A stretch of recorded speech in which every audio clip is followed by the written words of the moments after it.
Bobby, when you get into the ring and you hear the cheers from your hometown, what does that do to you? Well, it's kind of like a... Bobby, when you get into the ring and you hear the cheers from your hometown, what does that do to you? Well, it's kind of like a calling, Bobby, Bobby. And I even want to start into Bobby, but I'm fighting too busy. I can't join in with them. And they make me feel so good. They treated me so nice here. They're calling every time I start with the hard punches. They start right with that cheer, and I know they're there. I'm listening, I hear them, but I can't get involved too much because I'm doing the fighting. Boxing is a sport filled with rags to riches tales.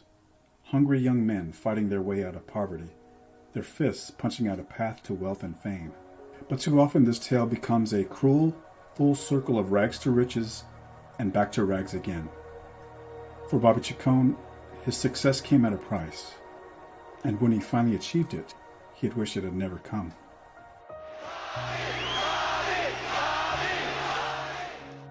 Bobbyju Chaonu was the eldest of 7 children living in tract housing in Sylmar, California.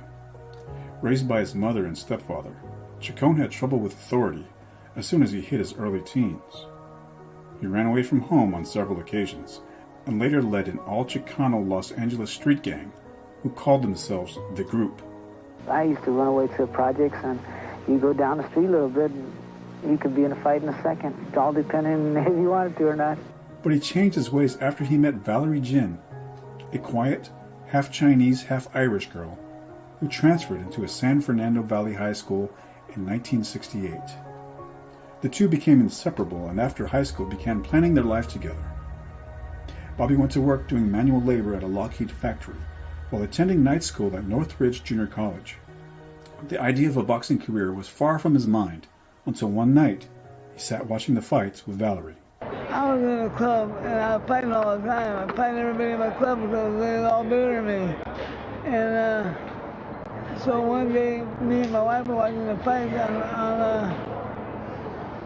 on the TV, and she said, "You, I want you to go down and do it.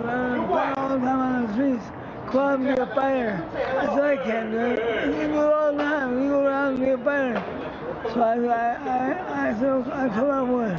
And I went down, and my career never ended. Bobby would enter Jimmy Flores' gym in Pacoima, California, with long hair and blue jeans, and that's where he met renowned trainer Joe Ponce, who introduced him to the disciplined world of professional boxing.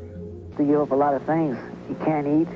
You can't be a husband very well. You can't even be a father at times because he's always in training camp, training hard, can't do this, can't do that. Got to follow all the rules. Boxing's got a lot of restrictions. It's just like a wife, too.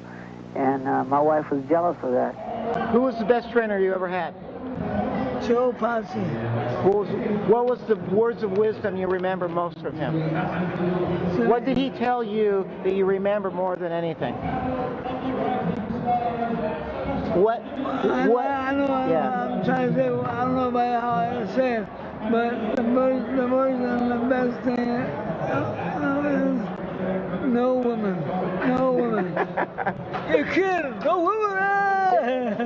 All right. Okay. Chaonu took to the sport like a duck to water. After a brief amateur career, he would turn pro in 1972 at the age of 20. After only a year in the sport, Chaonu would win 15 straight fights before taking on former bantamweight champion Chucho Castillo in his first test that he passed with flying colors.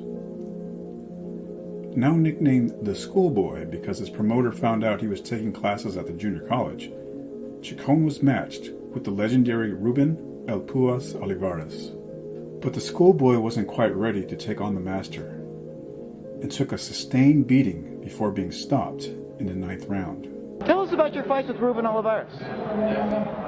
Oh, that man was Mr. Know-it-all. He showed me how to fight, and that was one of the reasons I fought him 4 times. And the first time, I said, where, I looked for him all the time, and he gave me this, he gave me that.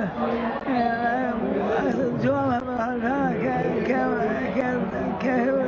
Moving. And he knew how to do everything. And I was still learning, so I took it back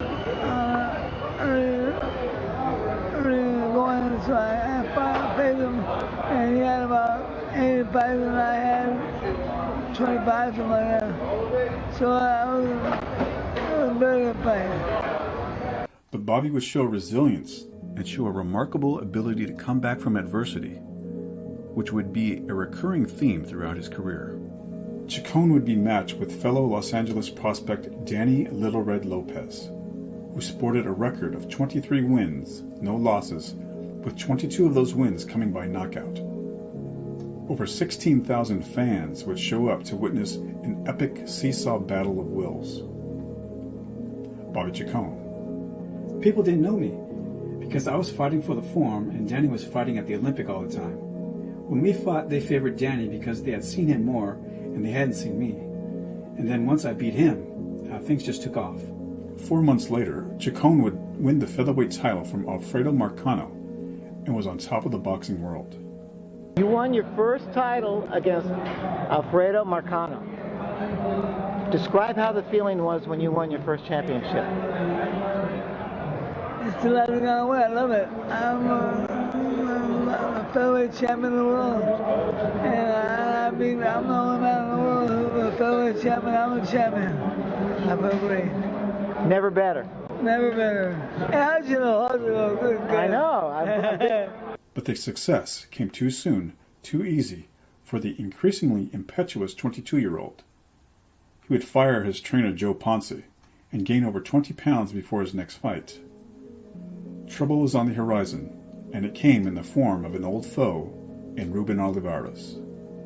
The schoolboy would once again learn a painful lesson, only this time it would be shorter and more violent, as Bobby would suffer a humiliating second-round knockout. The California State Athletic Commission was so disgusted with his performance that they would issue him a fine for not being in top condition. Without disciplinarian Joe Ponce in his corner, Chaonu remained ripe for the picking. 6 months later, Bazooka Limon would batter his body and head for 10 one-sided rounds, sending Chaonu home a loser once again. After the fight, Valerie would take one look at his bruised head, now looking like a purple pumpkin, and urged Bobby to never set foot in the ring again. Her husband's once bright star now covered by dark clouds, their marriage and lives being pulled down into the violent vortex of the fight game. Valerie Chaonu. Boxing was something he was good at, but he's done it for long enough. I told him after every fight, "Please, Bobby, please quit now." Chaonu would announce his retirement at age 24, but the defeats to Limon and Olivares pricked at his warrior's heart. He had to return. Coming back to the ring with a renewed resolve, he fought Ruben Olivares again, and this time, finally defeating his conqueror over 10 rounds. What did you do differently that got you that win in that third fight? I learned. You learned. I learned how to fight because then I would fight him and I didn't know how yet. I was very green and trying to learn how to fight. And well, I fought him. I had about 10 or more fights, and so I knew a little more. I should have. Experience. Invigorated by this revenge win, he took on another former adversary in Bazooka Limon, and in this go-round, Bobby was winning the fight until an unintentional headbutt opened a cut over Limon's eye. The bout would be declared a technical draw, but Bobby knew he won the fight handily. Bazooka Limon. Tell us about your fights and your relationship with Bazooka. And me. I feel, well, you know, because of all this happened, I'm sure he hates me. Yeah. The first time he beat me, and I went over there and told me to go to Mexico and fight somebody. I said, okay, I know who it was. And I was in great shape for it. And I went over there and I was a little bit green. And so he was able to beat me and stay away from me and hit me and move. And I keep trying, but I couldn't catch him. And so that was, it went all the way, but I lost the fight because he was able to keep picking me, hit me, and move, and stay away from me, and I couldn't get him. I couldn't get him. Where is he? And that's why he beat me. Is it true that you guys did not like each other? Who told you? This rumor I heard. Well, because he beat me the first time, he thought he could beat me any time he liked. And so I said, well, okay, punk. And I started not even liking him too. And at the same time, I quit his clock. And so he said, he just lucky this time. He said, about me a third time. Second time, I beat him, and I took it back. They called it a draw. How could they do that? I beat him every round, man. I know, I remember that fight. He got lucky, and they gave it to him. They gave him a draw because he said, oh, look, I'm cut. I'm hurt. I can't see it. Call it off. And so he did. And it was called a draw. Did he ever hurt you? I can't remember.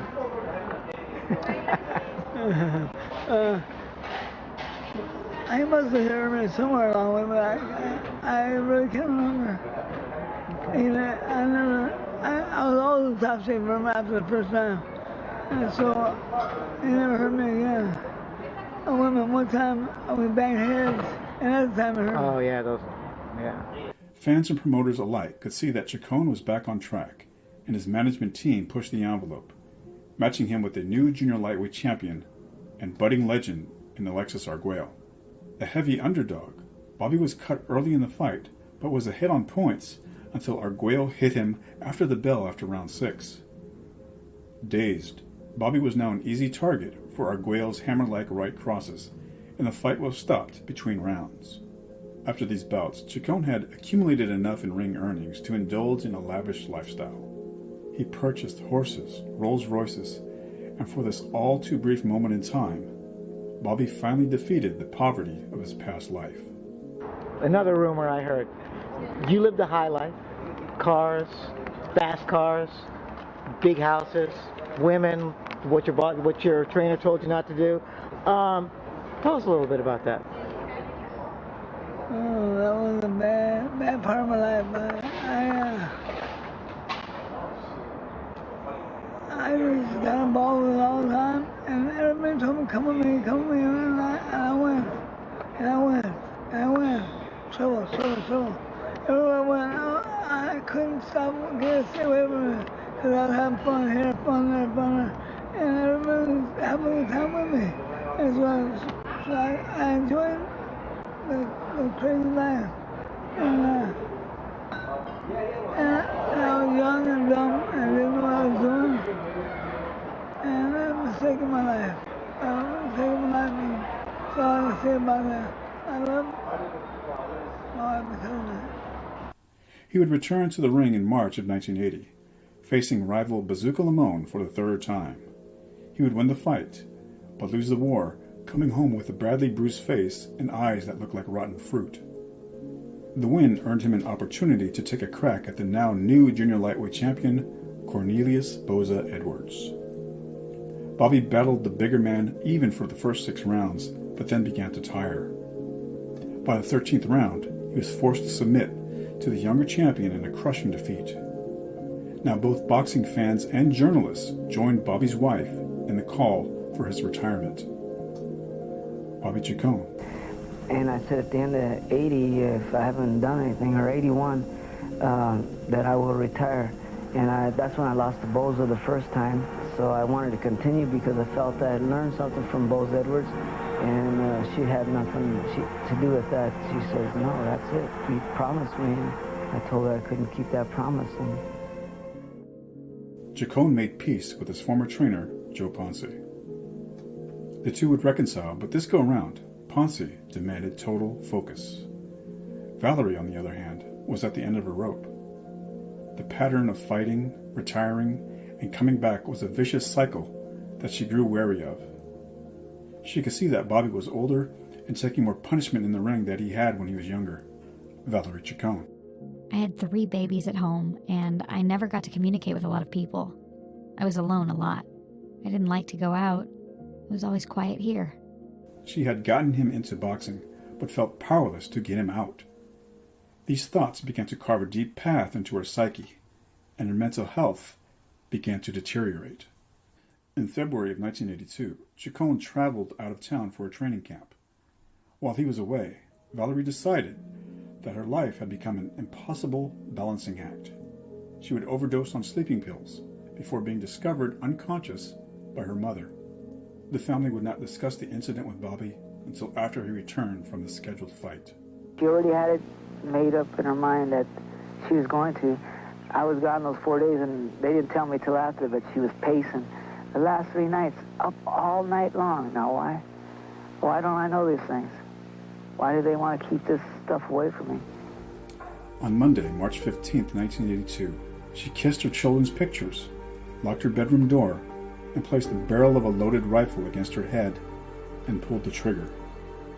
Her mother would discover her body and call Bobby. Bobby had a fight scheduled which was only days away.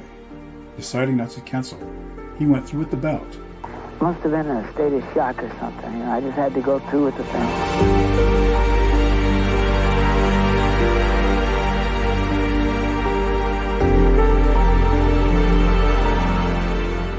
It just gave me courage. We all lost something there. We'll all miss her for a long, long time. Amen. Maybe we'll catch up with her someday.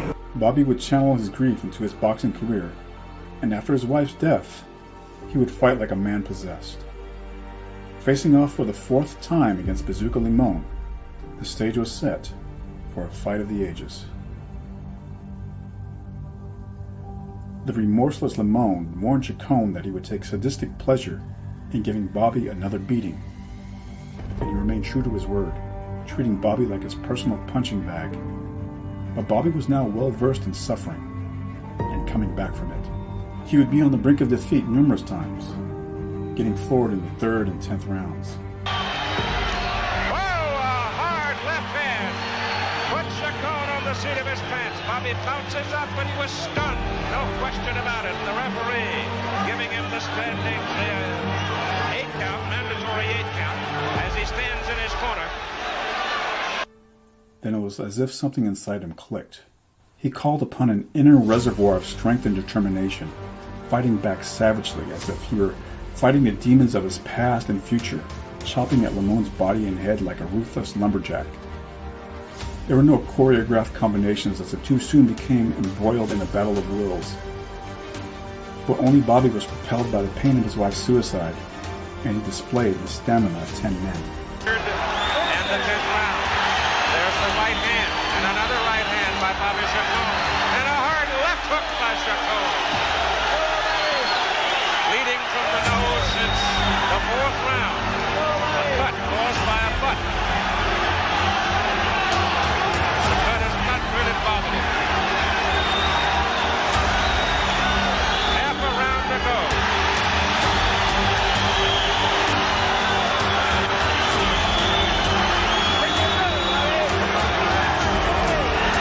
In their first meeting, Limon took a split decision.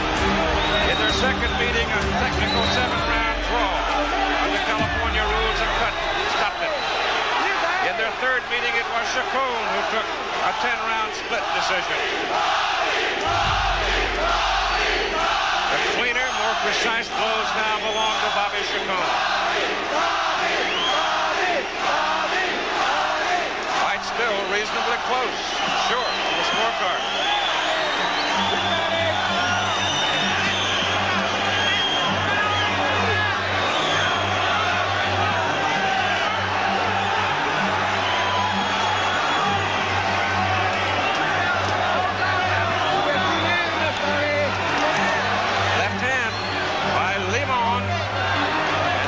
Chaonu gets out of there. Less than a half minute to go.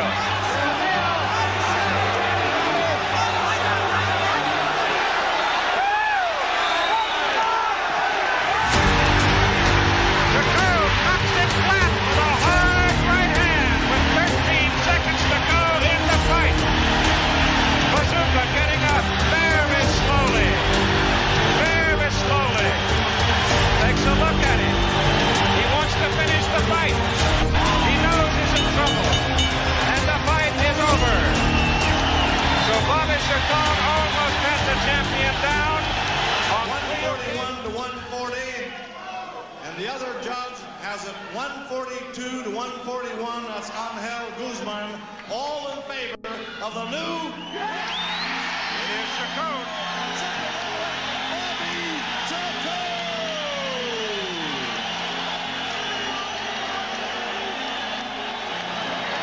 But Bobby, congratulations. Bazooka made a mistake. He come to my old town. I did the scoring and they did the punching. Oh, don't talk to me about punching. I've never seen anybody throw so many punches in my Oh, life. I got shape. And here I am, 31 years old. How can a person that old throw that many punches? I just wanted that thing. 22 years old and I threw it away. I had to get it again. And then this is dedicated to my wife. She couldn't wait for me. I'm told, Bobby, that you've gone through the toughest training period of your entire life for this one. For you, Bobby! Well, yeah, I went to LA to be with my trainer, Joe Ponce. I knew he'd get me in training. I couldn't do it here. There's no southpaws. And I just had to get in shape for this one. Bazooka and me fought 3 times, and he has gotten better. No doubt. I thought you were going to get him back in the 13th. Well, that just proves what his heart has grown. He's fought some good fighters. I hit him like that before, and he was looking for a hiding place. I hit him like that tonight, and he didn't care. He was coming right back. He shook it off and came back. The cut came from the butt, did it? The head butt in the Oh, fourth we round? bumped heads a few times. It must have. I really didn't say that was a butt. I wasn't going to say stop the fight. I'm you know, like he did that second time. But Bobby, you're the toughest guy I've ever seen. Congratulations. damn it, I want to win. Okay. Thank you very baby. much. Good to see you. Legal wrangling would strip Bobby of his hard-earned title as he opted not to defend against the up-and-coming Hector Camacho. Instead, he was offered more money by facing his former conqueror, Boza Edwards, once again. And once again, Bobby would take part in one of the most fearsome battles in boxing history. I'm looking to a technical fight. This time it's going to be a completely different fight because I've been doing some revisions on the previous fight we had before, and to my knowledge it's not going to be a hard fight. You know, when you got 2 bombers in there, people expect the fight to end real quickly, but I think he's very durable, and I think I've proven that I can take a punch or 2 myself. If we get hit, we know how to take them, we know how to come back, and we're both in condition, so I think you're going to see a good 12-round fight.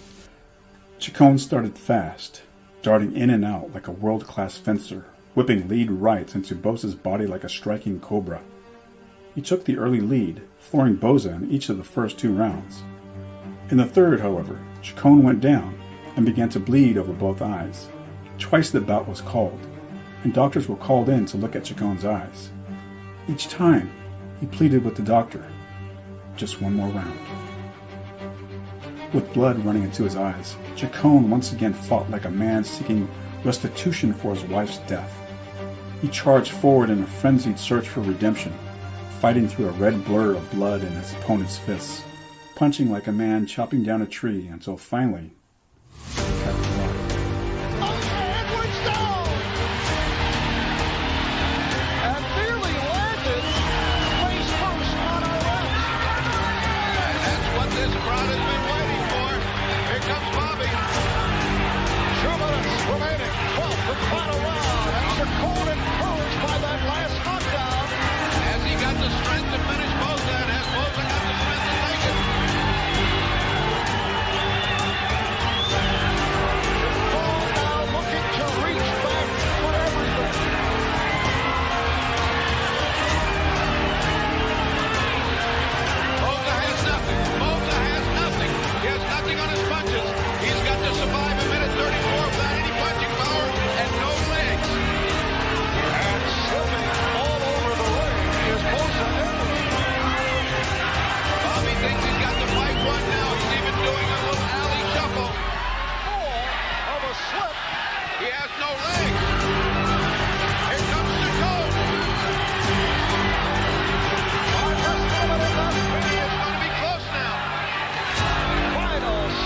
Of the bout, and what a nutty performance by Bobby Chaonu.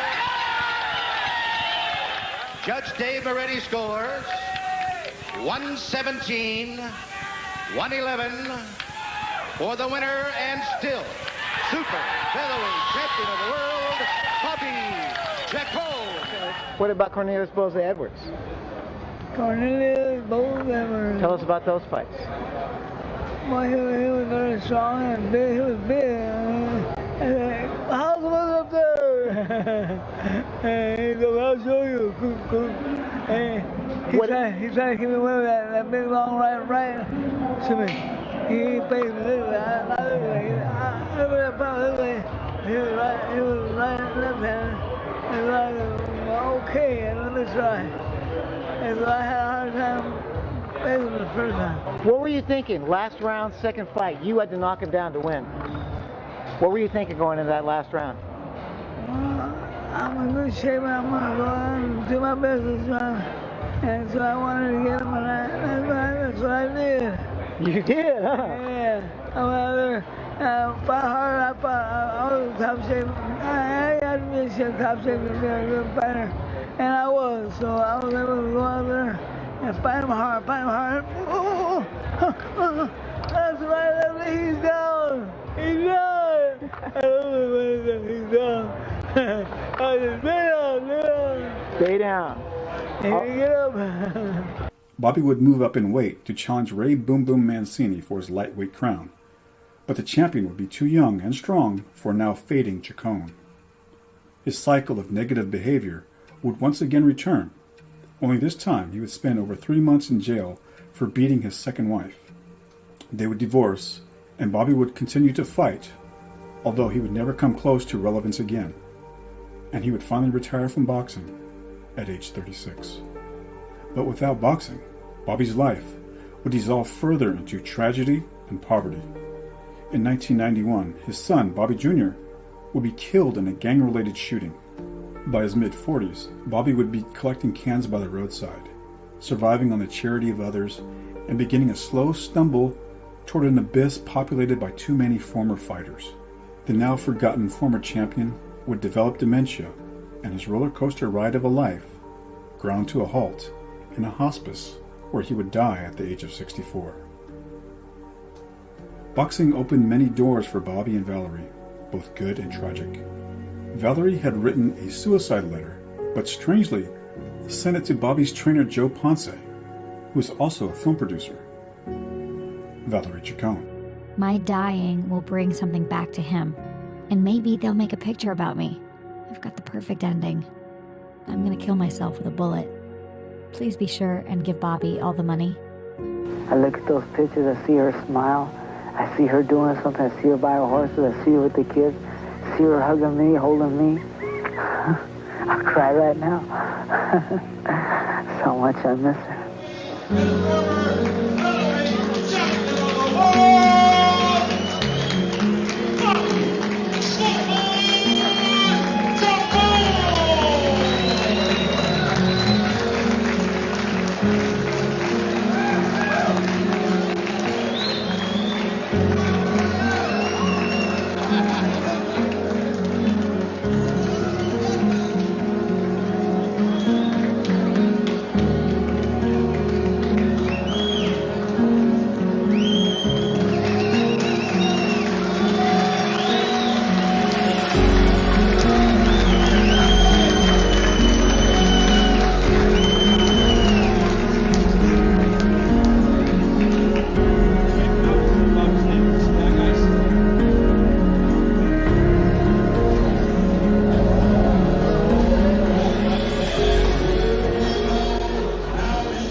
I'll say it because I hope I can help, and with my own problems.